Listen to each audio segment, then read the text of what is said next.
কিছু সময় কিছু সম্পর্ক উপর থেকে ভেঙে দেয়, ইউনিভার্স তাদেরকে দেখা করিয়ে দেয়, বলে তোমরা একই ডাইমেনশনে আছো, একই প্ল্যাটফর্মে বিলং করছো, বাট এই জীবনে তোমরা কখনো এক হবে না।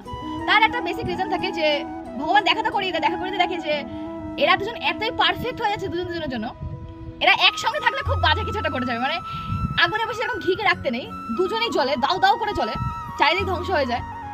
ওরকম একজন আগুন তো একজন ঘি, পাশাপাশি থাকলে তো পড়বেই। কিছু সময় সিচুয়েশন এমন ক্রিয়েট হয়, দুটো মানুষকে আলাদা হয়ে যেতে হয়, কিছু করার থাকে না, এখানে কারো হাত থাকে না। দুজন হয়তো খুব মন প্রাণ থেকে চায় সেই সম্পর্কটা আঁকড়ে ধরতে থাকতে, বাট হয় না। সো এই সম্পর্কগুলো উপর থেকে ওই একটা এনার্জি নিয়ে আসে, শিবশক্তির এনার্জি নিয়ে আসে বা রাধাকৃষ্ণের এনার্জি নিয়ে আসে, বাট এক হতে গেলে ওই যে প্রসেসটা না, ওই প্রসেসটা অনেক লম্বা। সো সবসময় যে আমরা চাই একটা সম্পর্ককে নষ্ট করতে, এরকমটা না, কিছু সময় নষ্ট হয়ে যায়। জীবনে পরিস্থিতি যাই হোক, সবসময় সব কিছু অ্যাকসেপ্ট করতে শিখবে। যত বেশি অ্যাকসেপ্ট করে নেবে যে হ্যাঁ ব্যাপারটা ঘটেছে, পালাবে না, ইগনোর করে নিলে না ওটা ভীষণ চেপে ধরে তোমাকে। অ্যাকসেপ্ট করে নাও, দেখো ব্যাপারটা সহজ হয়ে গেছে, হ্যাঁ ছিল এক সময়, এখন নেই, ঠিক আছে, হ্যাপি এন্ডিং, চলো ভালো থাকো, যেখানে থাকো সুখে থাকো, এরকম জাস্ট ছাড়তে শিখো। জীবনে যত ছাড়তে শিখবে তত জীবনটা অনেক বেশি সুন্দর হবে।